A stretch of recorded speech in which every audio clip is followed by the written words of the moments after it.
Hi, and welcome back for daily Formula News. In a year when the fight at the front of Formula One has closed up, perhaps like never before, the scale of McLaren's advantage in Singapore went against the grain, indeed, just one weekend on from Baku, where Oscar Piastri had to fight tooth and nail with Charles Leclerc for a win that hung in the balance until the penultimate lap. The picture in Singapore could not have been more different. Lando Norris was in a class of his own in qualifying, held a comfortable lead early on, considering that McLaren had brought almost no upgrades to Singapore, bar a revised beam wing. From the outside, the turnaround in just 7 days does not appear to have an obvious explanation.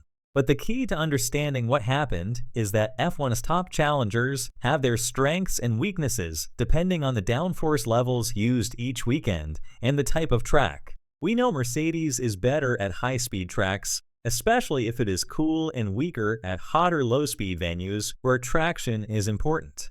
Ferrari has good top speed and loves slow short corners, while Red Bull probably remains king in terms of overall low-drag, high-speed aero efficiency.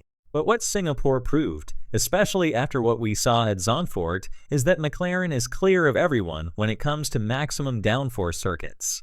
For McLaren boss Andrea Stella, the performance picture of Singapore was all about how well the MCL38 performs at the downforce levels required for the Marina Bay circuit, which are at the opposite end of the spectrum to Baku, which demands low drag levels.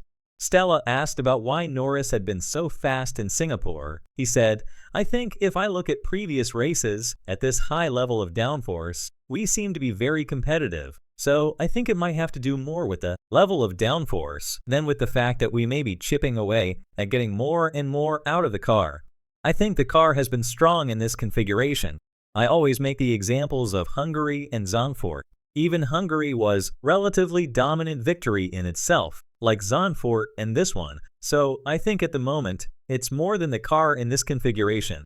I think it has the better aerodynamic efficiency across the grid." Let's explain. I think Ferrari screwed up the tire heat-up in quali. Leclerc's Q2 time was good enough for P3 in Q3.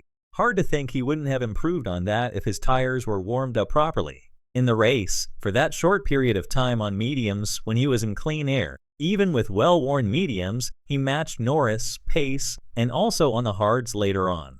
McLaren would have likely won anyway, but nowhere near as much as they did. I guess it's easier to ignore Ferrari's true form here, so you can act surprised when they're suddenly fighting for the win on one of the following circuits. If McLaren does so well in high downforce trim, why didn't they dominate Monaco as hard? Leclerc controlled the race fully, and in the end put nearly 10 seconds on Piastri in a couple of laps. Guess there will be a lot of surprised casual faces in Las Vegas. Don't miss subscribe and share your reaction about McLaren incredible upgrades.